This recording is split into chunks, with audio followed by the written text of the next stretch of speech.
I met him 15 years ago. I was told there was nothing left. No reason, no conscience, no understanding, even the most rudimentary sense of life or death was gone. This is a Halloween 1978 hip-hop instrumental, the Ghost Grinder mix by the Ghost Grinder Nathan King on YouTube. Go check it out. It's been up since 2012. I've never even seen this. How could this be? This might be the new theme song from now on. What's up, everybody? It's B-Show Brian back for another edition of Horror Reanimated, and I'm going to turn my mic off because it's buzzing in my ear. All right, that's better. So, this week, and I can take off my headphones too. You may be watching this on YouTube, maybe the first or second time you've done this. Something new I've been trying to do is put these on YouTube. So I hope you enjoy them. But this week it's Horror Reanimated. Welcome back to the channel. Please subscribe and murder that notification bell, please. I need your help getting my numbers back up because people aren't seeing, and I don't mean just the world, subscribers, people that have subscribed to this channel are not seeing the videos because unfortunately I had to take some stuff down, and now unfortunately my number count kind of I have to break through a certain barrier before people start seeing more videos, unfortunately. Thanks, YouTube. But this week, Horror Reanimated. I'm back. Talked to Anya Stanley last week as a little Halloween treat. We read the Halloween 4 script and then presented our thoughts and commentary, and it's really cool. So you can either check it out on bshowpodcast.com, the audio version, or you can also find the video version here on the YouTube channel. And thank you for those of you who have already. Actually, I think more people the first few days more people listen to the podcast or watch it on YouTube versus the Spreaker until the audio file caught up and got out there. But this week I wanted to do something interesting. I've often said that most people do podcasts and they just review movies. And if you want someone reviewing movies, there's tons of good podcasts out there. Texas Podcast Massacre, Necromaniacs, and hell, Break the Apocalypse for this week, episode 9. It's going to be free, the entire episode free to people over on patreon.com/breaktheapocalypse, or just follow us on Twitter at Break the App, and you'll find the links there. We talked about, John and Sheen talked about our go-to Halloween horror movies that were not quite the most mainstream. So there's some really good episodes there, and it kind of jogged my memory for stuff I kind of want to do in the future. So go check it out. We threw out about 10 or 15 between the three of us, and a lot of them are very good movies, and a couple are pretty rare that even people in horror circles I don't think have seen, at least in the case of the ones me, John, and Sheen threw out. So this week I wanted to do something interesting. It's Halloween. Happy Halloween to you. By the time you hear this, it'll be probably the 30th, maybe the 31st, depending on when you're watching. But so I kick things around. I do so much stuff around Halloween and the Halloween franchise that is, and John Carpenter. Sometimes I don't know if it's overkill, and I want to give other franchises a try. In fact, the episode of Break the Apocalypse where we went through our go-to Halloween horror films, I wasn't allowed to pick anything from Halloween, Friday the 13th, Texas Chain, like none of the secular, huge, the big franchises in horror. I had to kind of dig deep. So that's kind of inspired me to do some other stuff, which I'm going to try to do. But I did want to cover Halloween specifically this month. And I know I'm late catching up. Some stuff didn't work out, obviously. But I wanted to consider, and I could put the Mrs. Elrod overlay. I might do that here, because this is technically not just Horror Reanimated. It's Mrs. Elrod's kitchen. Welcome. But I don't know who looks better, me or her. Sorry, Mrs. Elrod. But anyway, I'm losing my mind. Eccentricities of your horror movie podcaster. So thank you for hanging with me. I appreciate it. Mrs. Elrod's Kitchen there's probably going to be no differentiation for you. It's more mental for me. Is more me like proposing ideas as opposed to horror reanimated, where I really like rework concepts or go over unmade films. This is a combination of both. So I should have probably changed that graphic. But this week I wanted to talk about a Halloween sequel. Not an unmade sequel, but just an alternate sequel, an alternate reality. Again, if you want a Halloween movie retrospective, go check anybody else out. This is more, I don't know, pitch room, fantasy, what ifs and stuff. That's what horror reanimated is. And then Mrs. Elrod's Kitchen is like proposing things to you and just kind of shooting the shit. So, what I was thinking of, and this is topical, because right now, as we record this, as we recorded Break the Apocalypse earlier, Philadelphia was pretty much rioting still. 2-3 days now. And I don't want to make this political. I don't want to make this about what's going on in Philadelphia necessarily, specifically. But what I did want to do, because it inspired me, was I was thinking about Haddonfield. And I was thinking about I didn't understand why the sequels took place over 30 or 40 years, right? Especially when you start getting into like Halloween Resurrection. That's probably 22, 23 years after the original. 24. So my question was, if Michael Myers keeps coming back, if it's a haunted place, not only would people probably see the house as haunted and they stayed away from it, but eventually they would see the city that way. Because there were other, in the series, there was other cities or towns or communities around Haddonfield. There was a Russellville and, I don't know, there was a couple others. But I thought of this when I was reading the Halloween 4 script, is Haddonfield, Warren County, Hardin County, things like that. So there's other surrounding areas that don't seem to be subject to the goings-on of Halloween in the franchise. So thinking about that, I started thinking about how people treat the house. It's like, stay away from there, it's a spook's house, all that stuff. But why wouldn't people treat the town that way after a while? And I started thinking, with the riots, with the urban sprawl, John Draper from Break the Apocalypse, my co-host, he was talking to me offline about how he thinks that eventually, with all the rioting, with the looting and things like that, that these big corporations are just going to pull up their tent stakes and they're going to leave these big metropolitan cities. And I started thinking about Haddonfield under those circumstances, right? And started thinking about an alternate reality where, like, not only is Halloween banned, not only would Halloween be it would be bad for business, right? But Michael keeps coming back. They can't stop him. They don't know what's wrong. Thanks to the news and different media, the world knows about Michael Myers. The world knows about Haddonfield and what's going on. So why would anybody move there? But in every film, there's young families. There's people we didn't see in the first film. So, I mean, there's got to be somebody there. Why wouldn't Haddonfield have become a ghost town? Literally. A ghost town. Where only the memory of Michael Myers and some of the people who were unfortunate not to get out of the town before it collapsed were still there. Interesting to me. Let me know what you think. bshowbrian@gmail.com. Or you can find me at bshowbrian on Twitter, Instagram, and Facebook. So, thinking about that, let's take a step back and think about it for a second.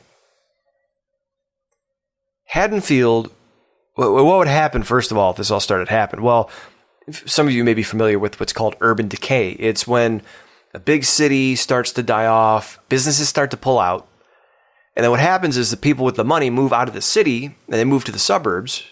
This may sound familiar if you live near a big city, but move out to the suburbs. So the people with money, middle class people, white collar people, even tradesmen that have good livings, they move out of the city into the suburbs or into the country. So then what you have is some corporations, some businesses in the city, but you have a lot of lower income, a lot of poverty-stricken people who end up being trapped in the city. There's the only people who are there. So looking at that, and I mean, think of it, it's not this drastic, but like Escape from New York, right? Crime is up 112% or 1,000%. People have moved out of the city. There's no businesses there, and then the city dies, and only criminals are trapped. I'm not saying people in urban areas are criminals. What I'm saying is a similar concept where over time there's a lot of cities that have imploded. And look at Detroit. I live just about an hour from Detroit. Detroit's the same way. There's still people that live downtown where it's gentrified. And that's a whole other story. But there's still people that live downtown. It's just a lot of businesses, a lot of commuters, a lot of yuppies that may live in the higher end apartments. But then you've got a lot of crime. You've got a lot of people on the poverty line who live in and around the inner city. So I think of that on a smaller scale for Haddonfield. Because let's kind of peel back the onion on Haddonfield here. Haddonfield was an agricultural city. It was a rural city. It's like a small town outside, like we have them in Ohio. If you take like 2 hours outside of Toledo, you have these little towns that pop up, and they're farming towns. And there's some businesses or a college or whatever the case may be, but they're not your big cities. They're not even your mid-sized cities like Toledo or Indianapolis, with I think Indianapolis being bigger than Toledo. But point being, you have these small communities, which still exist very much so today. It's very closely held. I live in a very small version of one that happens to be right close to Toledo, a mid-sized city. So my situation is a little different. But taking things into consideration, you could only have your local Lions Club and your Mason's Lodge and your Elks Lodge trying to keep the city together for so long. And if you don't want to go so drastic, what you could do is, instead of the whole city being gone, you could even do a concept where, I'm picturing a concept, where that part of town is the bad part of town. So where these murders have happened. Because in the film, they're all in the same general area. So maybe in Haddonfield, let me see if I can pull up a map. There used to be a map of Haddonfield that someone on the old Halloween message board came up with.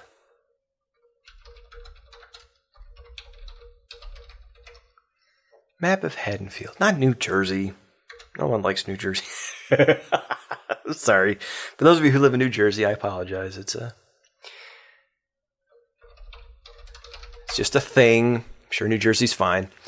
Let's see. Where are we at? Fictional Haddonfield map? It's not what I'm looking for. Oh, here we go. There it is.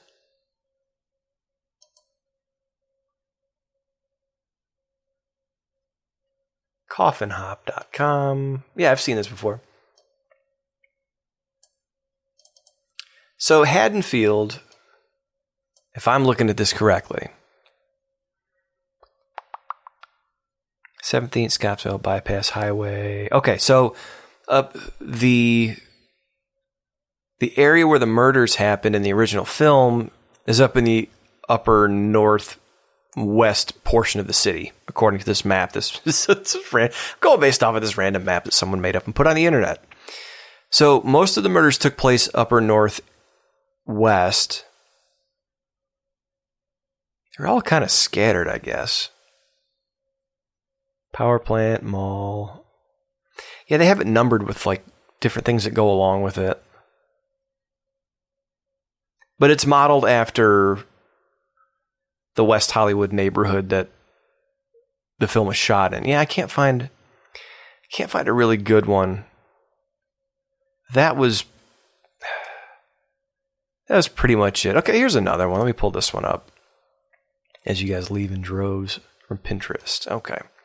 So there we go. So if I look at this fictional map, because someone actually laid out the streets, the hospital, the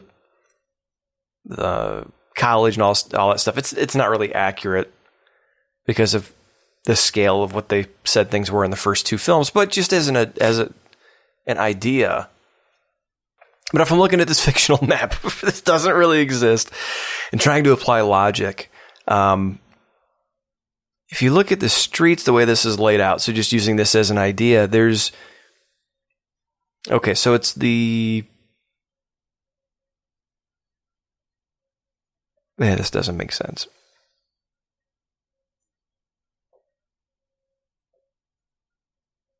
So it looks like the murders happened on this map.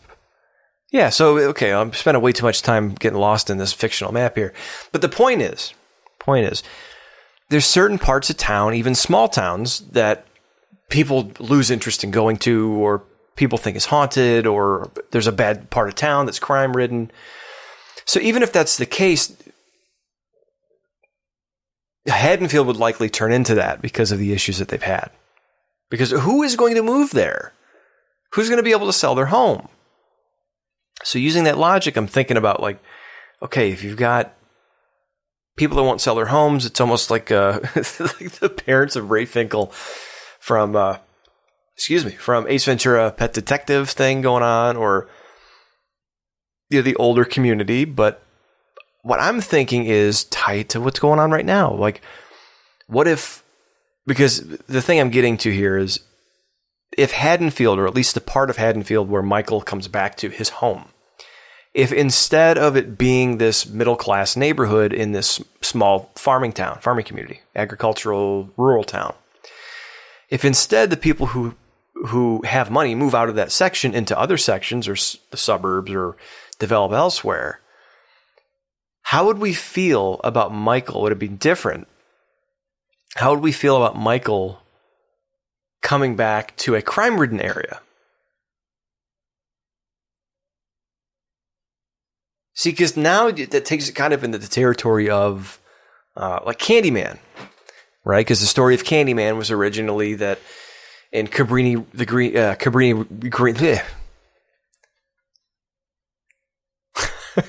I can't fucking talk. I've been talking all day, past 2 days.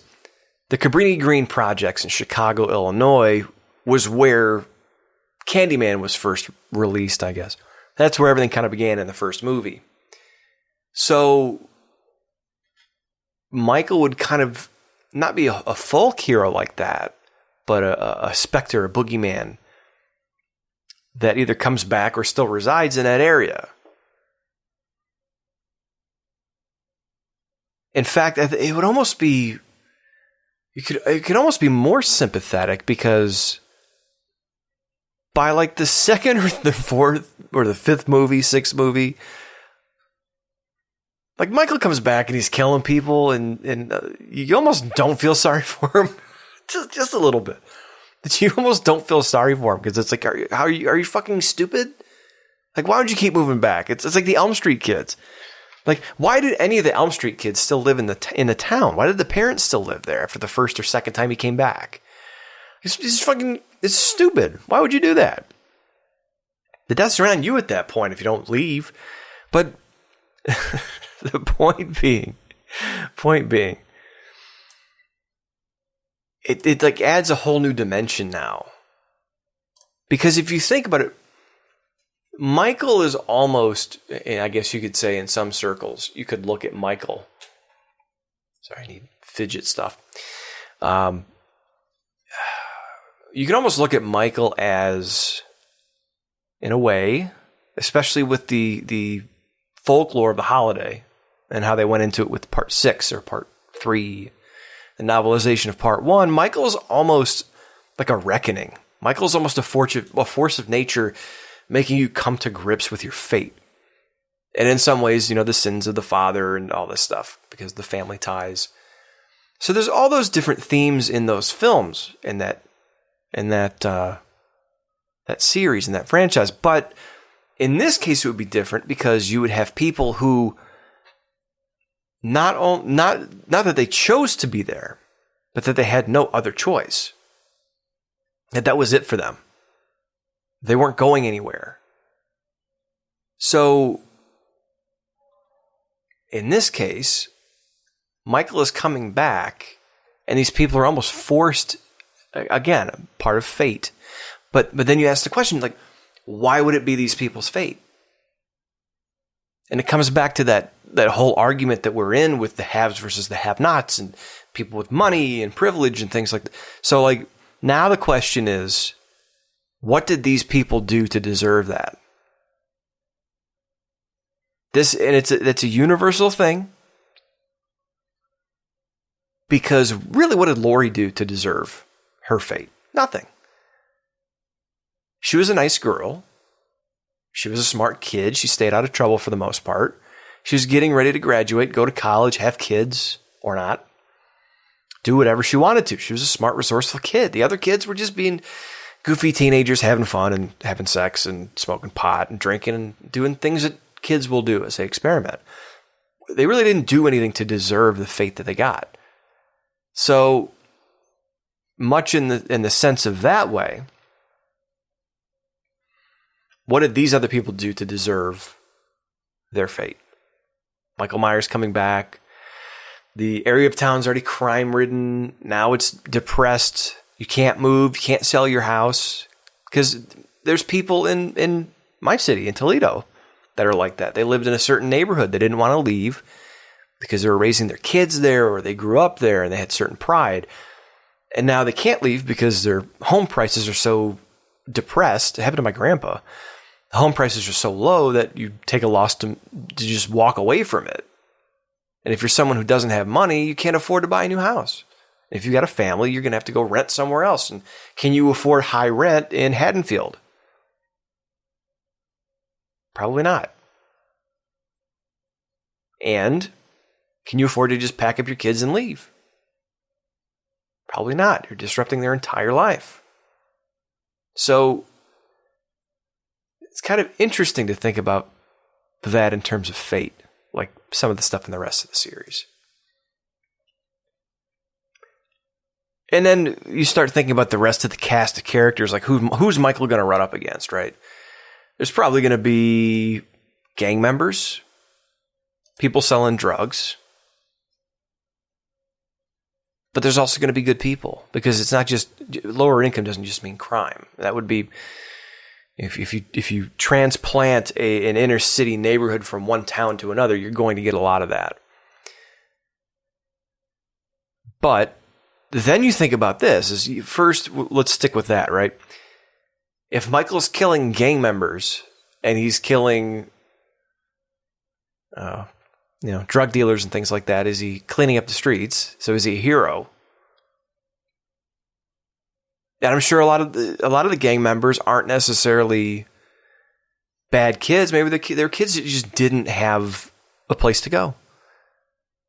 And that's another big thing with the 80s, with movies, is Lost Boys, things like, I'm trying to think of other movies. Teenage Mutant Ninja Turtles even did it in 1990. It was films reflecting that gang culture of the 80s and 90s, of this lost generation of young men. And no one talks about that anymore. We talk about the plight of the woman, and it's fair game. We talk about sexual harassment and certain things. But one thing that we still don't talk about is gang culture. And women are affected, but I know when I was growing up, it was more so boys.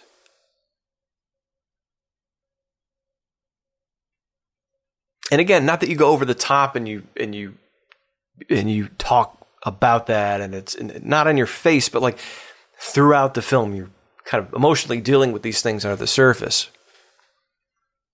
But I think that's what fascinated me about this topic, and why I kept wanting to talk about it, but I was kind of waiting for the right time. And now it's as good as any. Philadelphia's being looted, and they're rioting again. So I don't know, when I think of shop owners and people that are running businesses and people who are stuck in that neighborhood and, families, it seems a little more tragic with Michael being there. And then, how about this too? Like, there's certain neighborhoods that maybe the police don't go into because they're war zones. So maybe there's a certain street or two. And again, Haddonfield was such a small town in the franchise that maybe this didn't apply. But like, I think of New York. There's so many streets in New York where it's just gang territory. It's not safe for people to go. So what if there are people in the inner city and they're calling police because Michael Myers is here? He's killing people. First of all, they're not going to believe him. Second of all, maybe they will if he's coming back enough. But the second point I was going to make is that, will the police respond?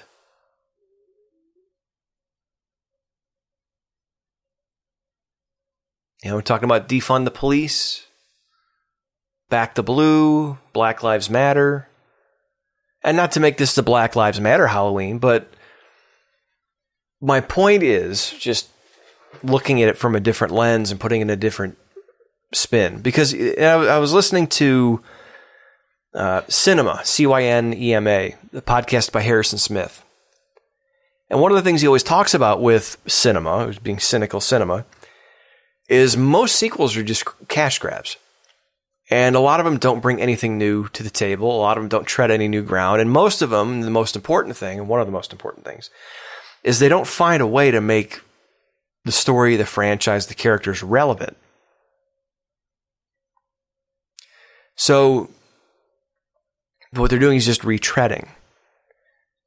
So what I was thinking of is how to make Halloween relevant again. How to tell that story in an environment that, and maybe I'm missing the point, and I know I'm looking at a very simplistic view of relevancy. But on its surface, I look at what's going on right now and I apply that to horror movies. You couldn't do it with Friday the 13th because that's out in the middle of the woods.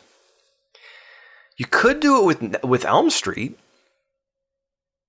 That Freddy would have a whole new crop of kids to prey on. Or he's preyed on them so much that the town is a shell of itself and it's a war zone, crime-ridden. I don't know. But Halloween just seemed that much more topical to me. Candyman is the opposite, and I think I want to save... I'll tell you the idea. Candyman was the opposite of this. I was thinking of Michael Myers in not an urban neighborhood necessarily, but like I said, a broken city. And I was thinking of Candyman in a gentrified neighborhood. And that completely changes things, and I'll talk about that another time. I wanted to do about a half hour tonight and do a show for Halloween. But I did an extra long one with Anya last week, and honestly, I feel like with everything I've been doing with the other show, I think doing a couple of these a month will be good. And if I keep them short, I'll be able to do a couple a week maybe. So we'll see. I'm starting to get the hang of this multiple podcast shit. So if you like what I'm doing, then it's going to be good for you. I might even add some wrestling stuff too if people are into that. Hit me up. But I'm trying to think, what would you have? I'm trying to think of who I would cast as like a Black Loomis. Not that I want to be that simplistic. I think Lawrence Fishburne would be amazing. It doesn't have to be a doctor, but maybe some kind of community leader. Even if he's a priest. Ooh, good versus evil. Or a deacon. Lawrence Fishburne as the deacon of the church, the Baptist church or Methodist church or whatever. It could be Catholic. But a trusted community leader. Because in this case, and I guess that makes sense, just that intuitive, sometimes you get a gut feeling, and I think that makes more sense in this case because Loomis was an outsider. Loomis was from the system. Loomis was a doctor. And he was a trusted authority figure, but even the police didn't believe him at first. Ooh, sorry, guys. At first, police didn't believe him. And in this case, if you're talking about, the story is more about the community and the people that are there, then it would make sense to have a trusted community leader in that Loomis type role, that Van Helsing type role, fighting against Michael Myers. And I think Lawrence Fishburne, he might be a little old for it now, to be physical. Again, Loomis wasn't. Plus, with that, you're getting the good versus evil thing because Michael is evil. And now you literally have a priest who's fighting against it. God, I like that idea now. I really like that. So let's set the scene before I head out of here. We have a fallen Haddonfield. The rich have, in a way, enjoyed the land, taken what they can, then they've abandoned it when things got bad, leaving people who were on the poverty line and unable to leave the situation stuck there.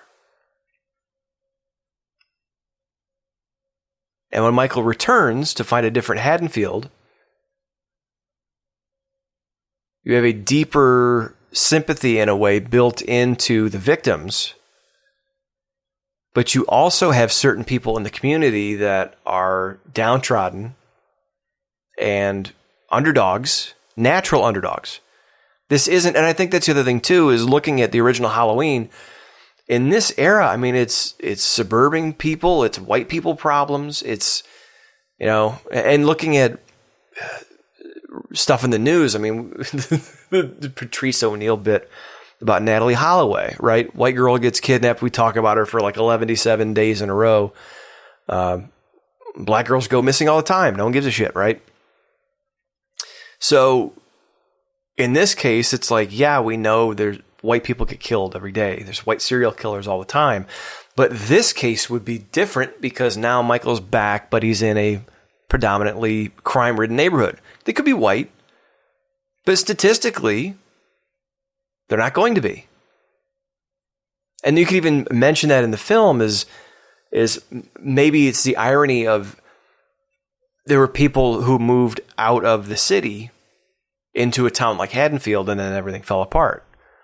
Again, I think it'd be logistically, now that I think about it, hard to transplant an entire neighborhood that is completely different from what Haddonfield was. So I want to walk that back a little bit and say it's probably not going to be a predominantly black community. But statistically, if it is underprivileged or if it is on the poverty line, there's statistically more black people that are affected by poverty than white people. So I want to get my numbers straight before I commit to that one.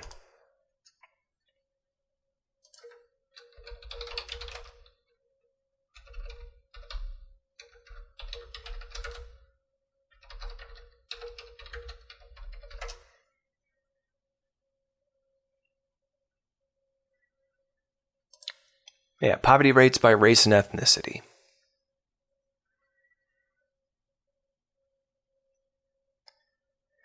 Yeah, in the United States, 21% of the poverty of the poor are black, 17% Hispanic, 24% American Indian, Native Alaskan, 9% white. So yeah, I'm not saying that all black people are poor. What I'm saying is more black families are unfortunately affected by poverty than white families. So, like I said, logistically, it'd be weird to have like this all-white community, and then 20 years later, it's just all black people. But again, I'm trying to think. Denzel Washington would be too on the nose. That'd be a little too obvious. He's a little too famous. He's been in too many movies. But yeah, I think Lawrence Fishburne would be a great choice. Because again, he's an older guy, but he's an older guy, decent size, great look, and I think believable in that role. Let's see. Because there's got to be an action type of guy, and I loved him in The Matrix. So yeah, Lawrence Fishburne as a priest, an aging priest, and maybe he's lost his faith. Maybe he's lost his faith. He's seen what happened around him. He's seen the community. Or maybe he's transferred in and he has no idea what he's in for. And he's heard stories. but he's transferred in from the church. Maybe it's a Catholic priest transferred into Haddonfield. This assignment that nobody wants. And of course, now he's there. It's a rough neighborhood that he's trying to help out and fix and rehab. So maybe that's his thing. Maybe he's a fixer. And he has to rally the community against this Michael Myers, this specter. It's, I don't know, interesting. I don't know. What do you guys think? Hit me up, bshowbrian@gmail.com. You can reach me on Twitter, Facebook, and Instagram at bshowbrian.